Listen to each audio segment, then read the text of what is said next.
Adam, welcome to Living Off Rentals. Hey, thanks for having me, brother. Appreciate it. Yeah, it's great to have you here.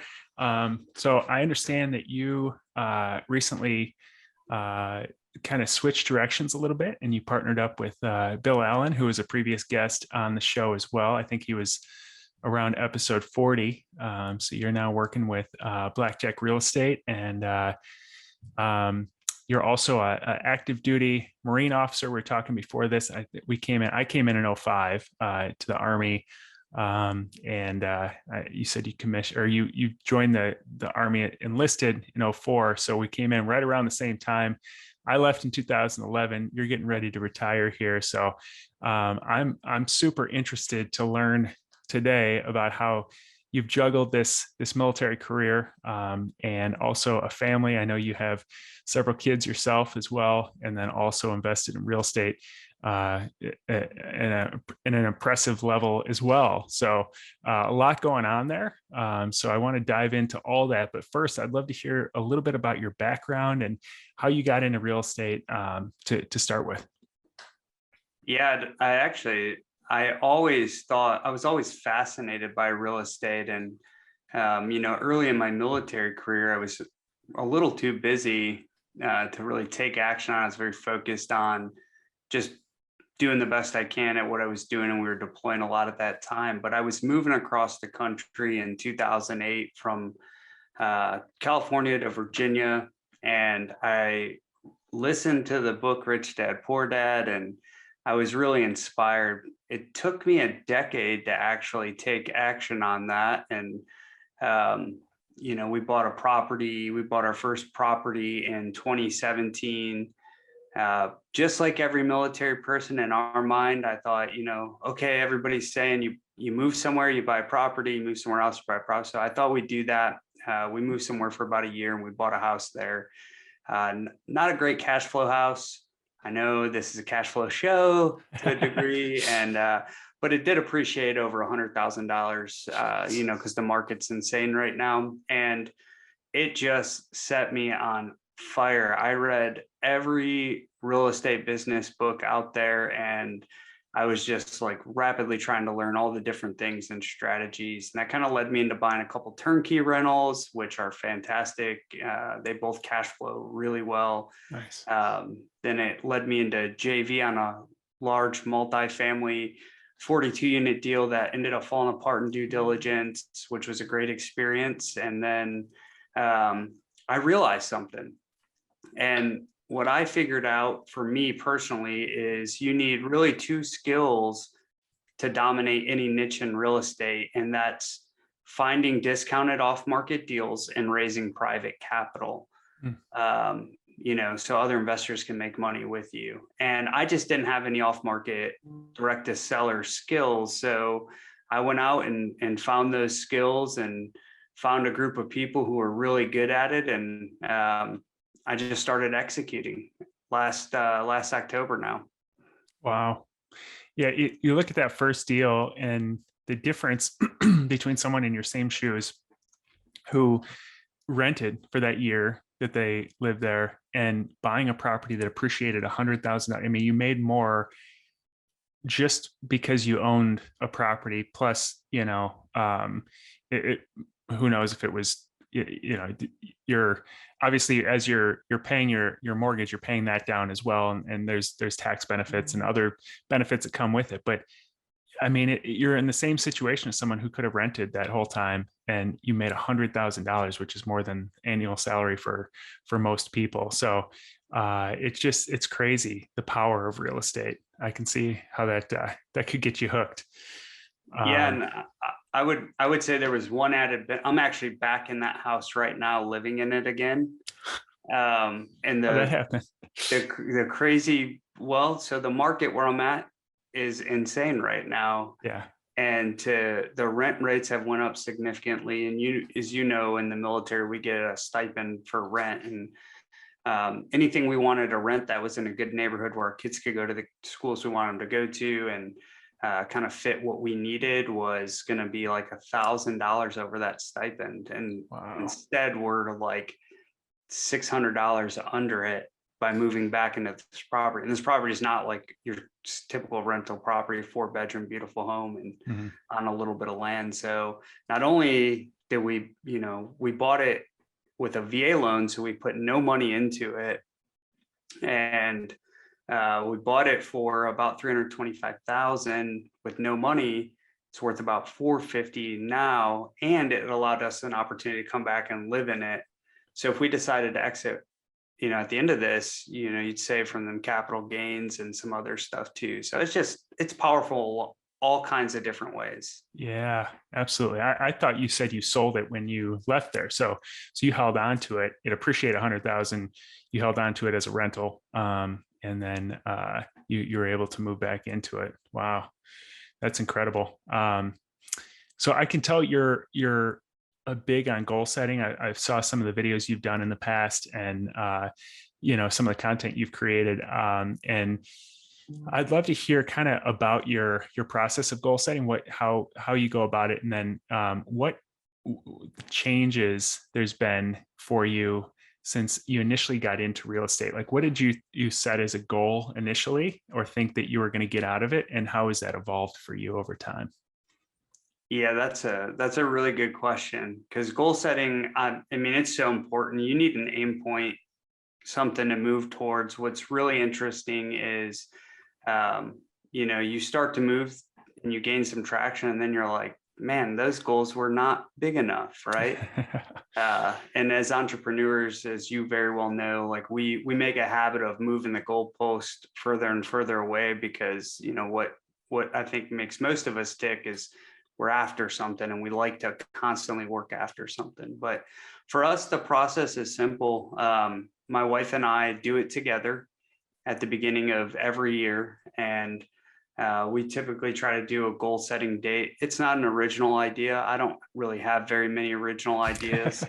To be honest, we kind of think Jay and Wendy Papasan have like a goal setting retreat thing. I saw that. I thought that was fascinating, and it's a great way to get my wife involved. She's not, she likes real estate, but she's crushing it being a mom right now and holding the family down. So we go on a date. We talk about where we are across all aspects of our lives: finance, fitness, faith, parenting. And we just kind of talk about what we want and what our personal goals are and what our goals are together. And, we don't always hit them, right? So it's easy to get on here and say, look at me, I set goals. And I think it's important for your listeners to know you don't always hit the goals you set, and they do occasionally change. And I think you have to be mentally okay with that and keep working towards the direction you want to go, right? Yeah. So that's kind of how we do it. And our life's been a little hectic the last year, so we haven't done as many like check-ins on our goals as we'd like to, like every quarter. But life's been crazy. Yeah, Moving, coronavirus, you name it. Yeah, we do something very similar. That's funny you say that, because my wife and I go through categories like that together right around the new year. But I'm curious, how do you guys track, or do you just write it down in like a spreadsheet, or what's tactically? I think that trips people up. Yeah, so you actually can print out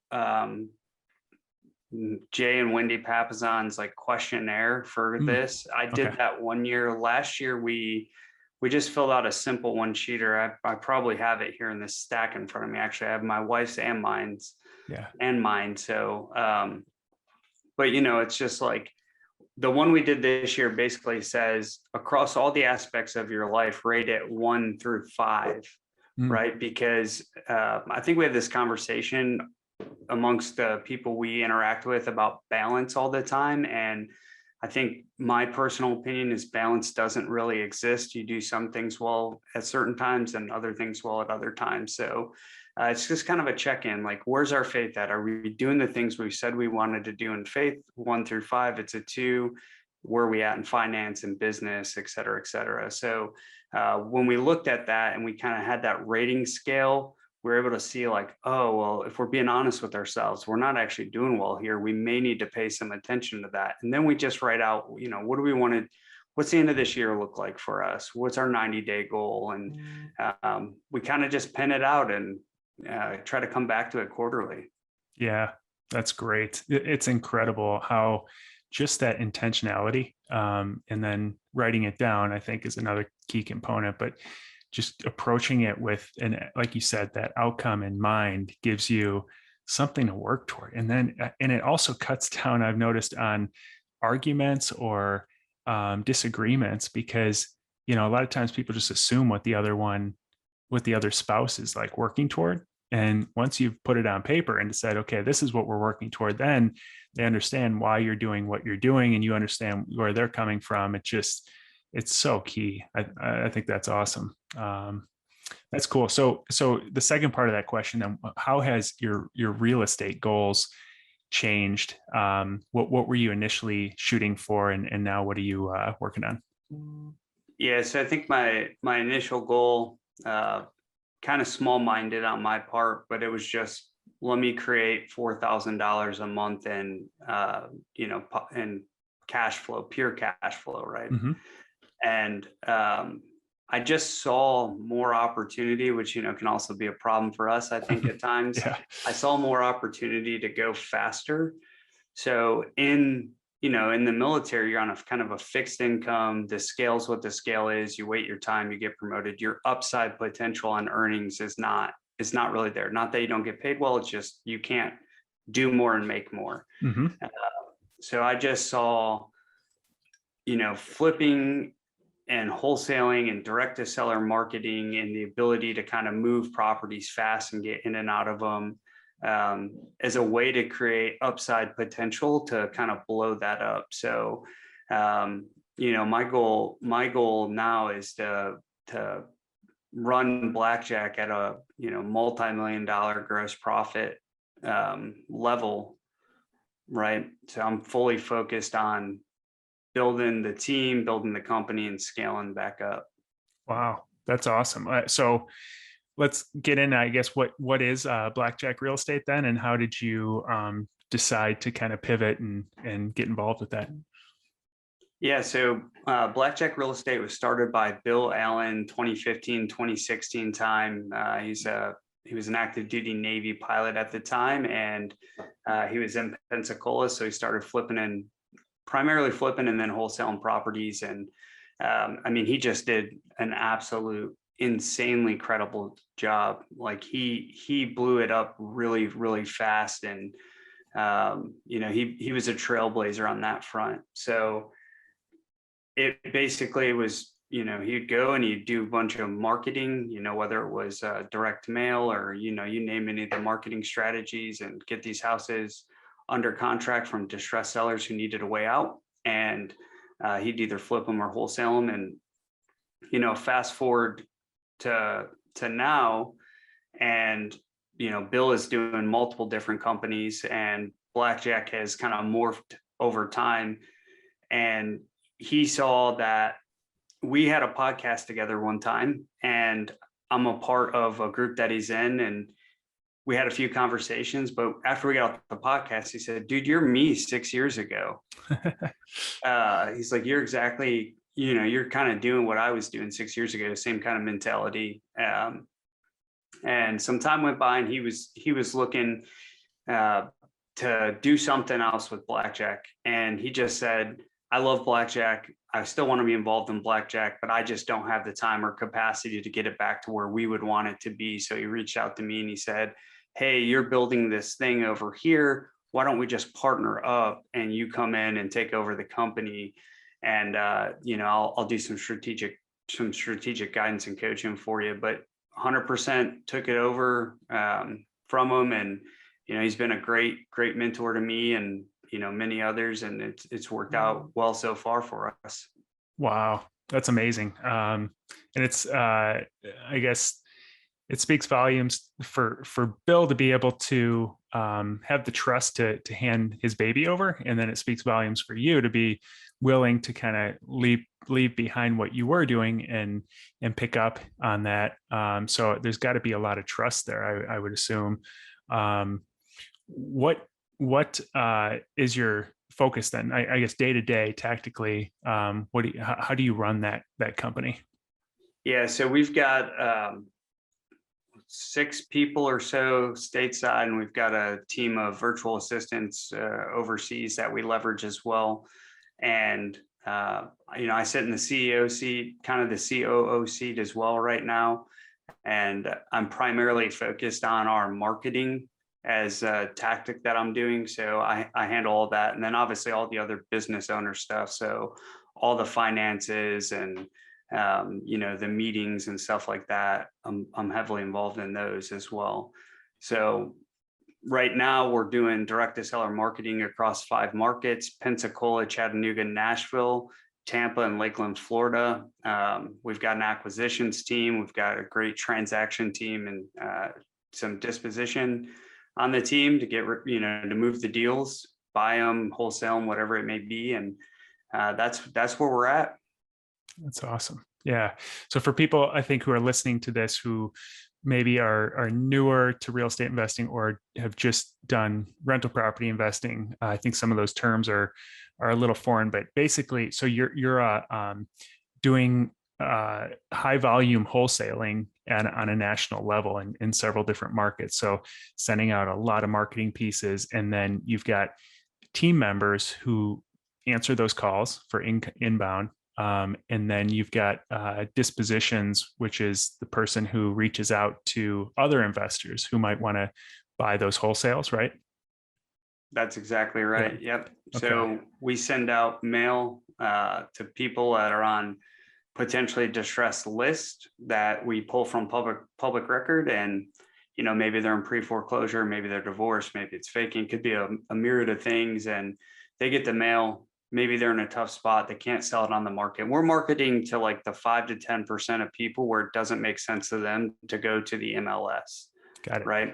And most people have no idea that there's this huge network of investors that could come in and just pay cash, get them out of a sticky situation, and it's a win-win for both sides. I think a lot of people perception, because I came from the other way, right? Like multifamily rentals, and then I came down and people are like, why are you going backwards? Like wholesalers, like those are dirty people. And what I maybe you've experienced this, but like talking to some of these people, you help them get out of a bad situation, and they are immensely thankful because they had no idea. And we do it with honesty and integrity. Like we tell all of our sellers, like anybody we talk to, hey, here are all your options. You can go to the MLS. This is what we think would happen. You could possibly do owner financing. You could sell it to us, and we kind of give them the full rundown, right? Because we don't want there to be any buyer's remorse, and we want to make sure it's a good fit for them and for us. And people are happy. People are happy with the service, and our team's helping people throughout all of our markets. Yeah, that's such a great point that you made. I think the perception or negative perception that wholesalers can sometimes have comes from the people who focus on the other 95% of sellers that have no business ever talking to a wholesaler. 95% of the time, they just should list it on the open market.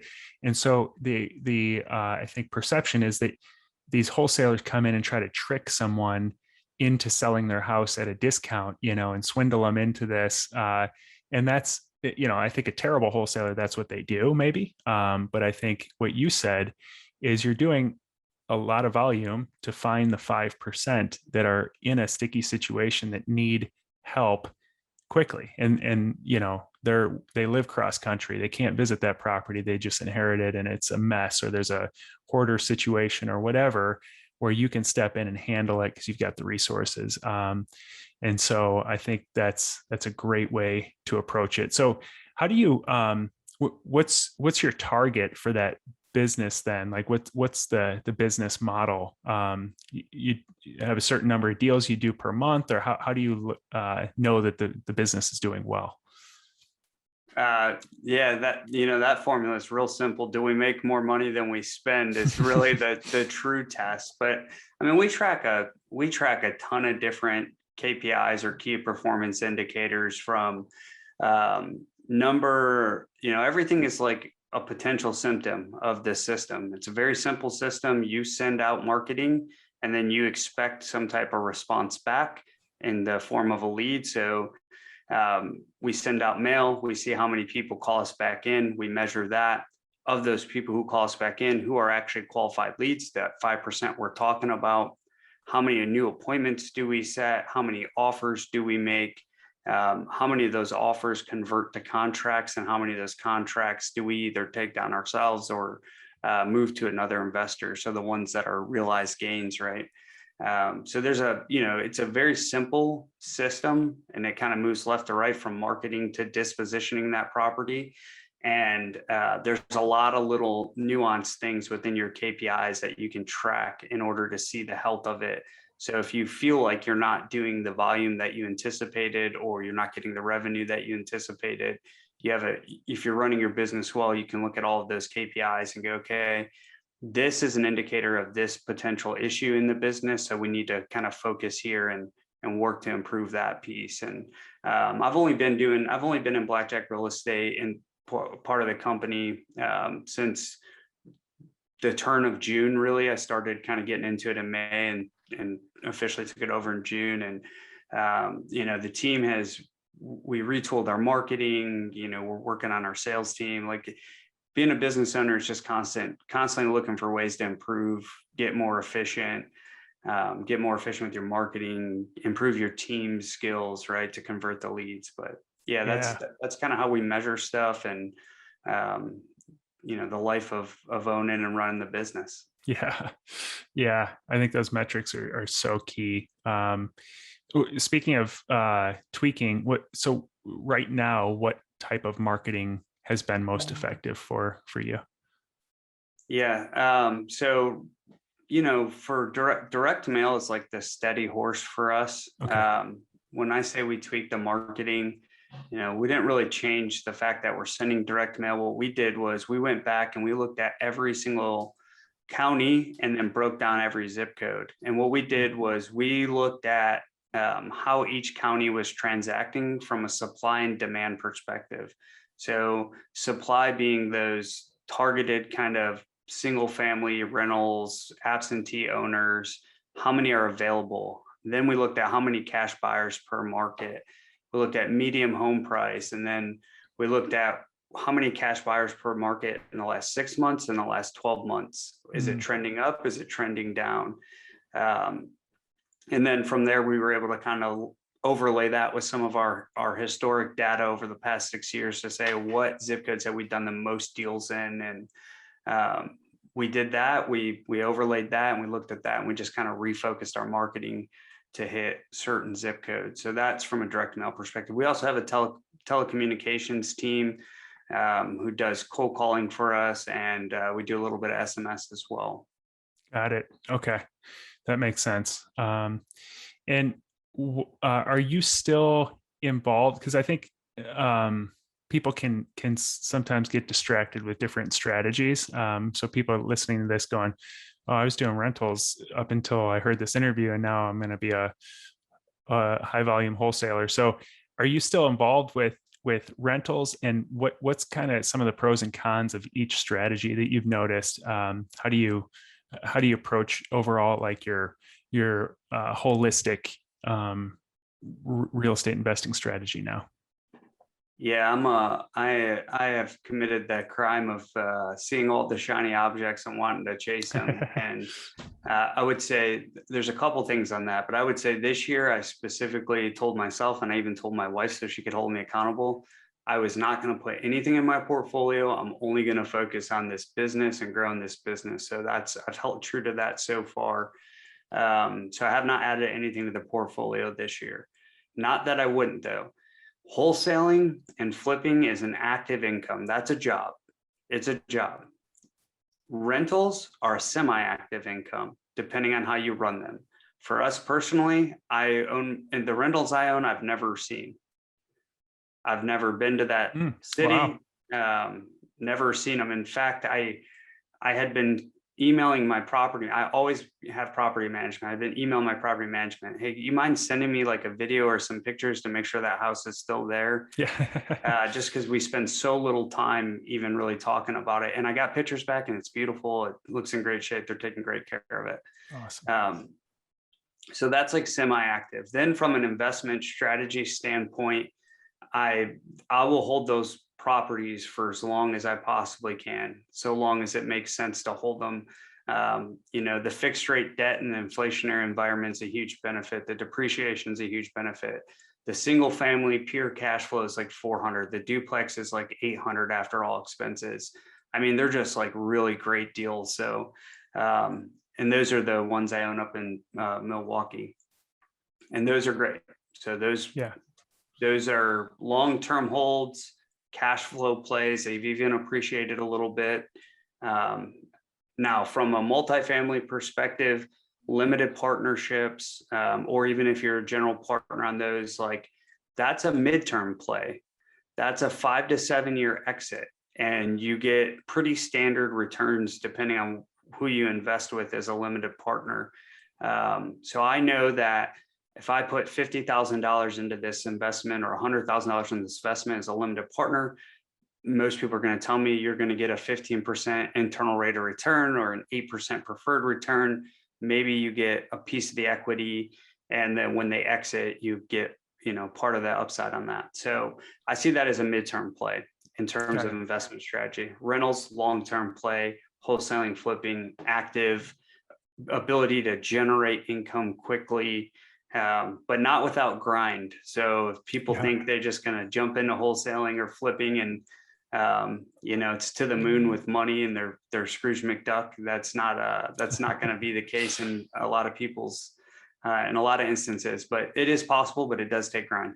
Yeah, absolutely. Yep. Yeah, that was kind of why I transitioned into rentals, because I was, I'd flipped a lot of properties from the time I got out of the Army in 2011, 2016. And you're right, it's a grind and it's a job. Like you said, it's super important to differentiate that in your mind. And I think there's a place for both, for sure. For a while there, then I was doing both until, I got to a point where I was comfortable with the income from rentals, but they certainly have their place. And you mentioned the turnkey properties that you own in Milwaukee. So how did you go about identifying a turnkey provider and that whole process? That was primarily from networking, honestly. Okay. A guy named Stu Grazier owns a company. I don't know if you've had Stu on before. If not, you should have him on. He's great. Him and his partner, Dave Gutierrez, active duty Navy guys, built a turnkey company up in Milwaukee. Guys that are just above the belt, high character guys. And they built an awesome model. And I knew them and I trusted them. All my investments with people come with people I trust. Yeah. I'll look at deals, and most deals look the same that I see, whether it's multifamily or whatever it may be, but it's really the people you want to invest with that really matters. And those guys, they showed me, they said, "Hey, do you want to get on my list?" I got on their list because I trusted those guys, and they sent a couple deals out, and they looked really good. They do great rehabs, and I was able to buy it, and they put the property management in place, and they start you with a tenant, right? And it's all worked out well. We screened really good tenants. We've had the same tenants the entire time. We've had no turnover, and they've taken really good care of our property. So I've been really satisfied with those guys. That's awesome. Yeah. I think a lot of people are interested in that model, especially in the beginning to get started. But I've heard a ton of horror stories where, the properties fall apart once they get into that management phase. The numbers look good on paper, but then, if they're not managed correctly, it doesn't matter how good the numbers are. Here's what sold me, right? Because you're right, the turnkeys, they can be terrible. What kind of rehab do they do? Yeah. Number one, when they send these deals out, are they actually showing you all expenses? A good turnkey company will include capital expenditures in the expenses, right? Capital expenditures like your roof, your AC, kind of big ticket items. A lot of these companies will say, "Yeah, but we just rehabbed it."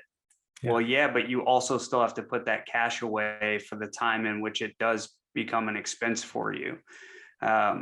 So this company, Storehouse 310 Turnkey, included all expenses, capital expenditures, maintenance, repairs, property management, the whole thing, right? And the numbers still penciled out.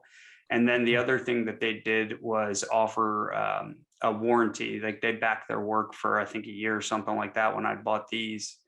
And they held true to that. So a couple little tiny things that you'd expect, happen, and they took care of it immediately. And it was never really an issue. Wow. Yeah, that speaks volumes, because that's the thing that most of them, it's like, yeah, I did my part, it's on you now. And they just want to turn these things over as quickly as possible. So that's awesome to hear that. Because I know there's a few, and I know a few military people actually who run a really quality turnkey companies. So that's awesome to hear. I'll have to reach out to Stu and see if he'll come on and share a little bit more about the business. So that's great. So I'd love to hear a little bit more about, I mentioned in the beginning, you've got kids, you're a family man, you're 17 years as a Marine, getting ready to retire in the next 3 years. But how do you mentioned that you don't balance it, but how do you spend your time? How do you focus your time in a specific day? Yeah, I think just being disciplined to some type of daily routine is really critical. I just moved from the West Coast, and since all my business is on the East Coast, it was really easy for me. I was up at 4 a.m. every day. My family's obviously asleep at that time, and then I'm able to do all my business functions between 4, 6:30, 7 a.m. before I go to my military duty. And then I try to limit the evenings with real estate and work the best I can. And when my wife tells me we're doing this thing and I need you to be focused on it, then I'm usually pretty focused on it. So I think it's just discipline to like a daily schedule and actually having like a plan for your week. And I'm not always perfect on it. And I don't think, regardless of what anybody says, I think most people have some imperfections in it. A couple tips though on that, I'd say, is I learned this from a lady named Nina. She runs Boldly and Company, which is like this planner thing. And she said, don't pack your day full. Plan your day at 75% capacity so that you can deal with the things that come up in the day at the 25% of the day that gets blown up, right? And I found that to be really, really helpful. So I try not to time block the entire day in the schedule on my calendar. But I do time block, and you should time block too if you want to do a lot of stuff and go fast. Yeah, that's such great advice. And I fully agree. I think those constraints, like you said, like you get up in the morning, you have to be at work at a certain time. So, and you know what you got to get done. So I think that helps in a way, even though it's, it's tight, you got to fit a lot in, that it's got to be done in that certain amount of time. And there's that phenomenon where, you'll fill the space with as much time as you have, so I think for some people who I catch myself with this now, because I left a W-2 role, which was occupying a lot of my time. And now I'm fully focused on this, but I can catch myself spending way more time on something than I used to because I didn't have the luxury of doing it, before in a larger amount of time. So, but, under scheduling and leaving a little bit of white space is another key component to that too. I think that's awesome. Yeah. Very cool. I would say just an added thing on that is you're right. Having some hard fixed things in your day. I've had a couple weeks off here as I'm moving, and it just kind of disrupts my whole day, right? Because I'm not as disciplined as I should be. So it's kind of a benefit. And another thing that I learned that was really personally very helpful for me was from a book called Indistractable. And one of the things he says about like planning to do and execute a thing is don't necessarily put a hard number on it. Just say you're going to sit down and do that thing for 1 hour uninterrupted and just focused on it, right? So if I got to send out 10 pieces of mail, or if I got to do something that, ideally I do 100 of these things, whatever they are, instead of focusing on that number, just sit down and focus on, for this 1 hour, this is all I'm going to do. Because I think sometimes we get discouraged. We're over ambitious and we put probably more on our schedule than we can do. But the goal there is just a time block to use uninterrupted focused time to execute that task that's really important to you. Yeah, absolutely. That's a great point. So I could talk about this for a long time, but I know our time is coming to an end here. So if I could just ask you one last question, what would be the biggest piece of advice that you would have for people just getting started after, now that you've got, more than 5 years of experience in several different types of investments? What would your biggest piece of advice be? Yeah, I would just tell people to take action. I know that's very cliche. Take action, learn, and then take smarter action. Mm. And you can't go wrong there. Yeah, absolutely. Great advice. Well, thank you. What's the best way for people to either work with you if they are interested in maybe purchasing deals that you guys have or finding out more about you?